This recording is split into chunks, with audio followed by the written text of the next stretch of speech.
各位同學，好多時同一個字咧，又可以係 adjective，又可以係 adverb，係會令同學產生混亂嘅。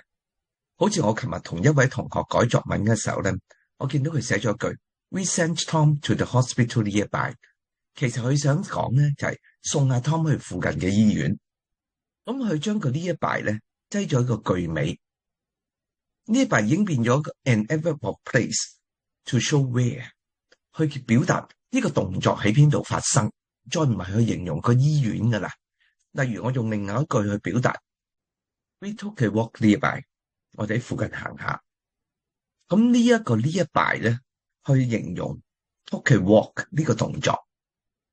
記住 adverb 係為咗 work 而加一啲附加資料，或者去形容 adjective， 或者去形容其他嘅 adverb。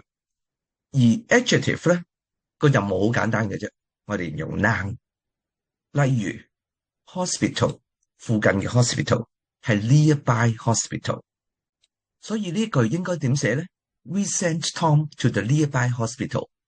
所以我哋要小心啲，每一個 adjective 或者 adverb 喺個句子裏邊應有嘅位置喺邊度。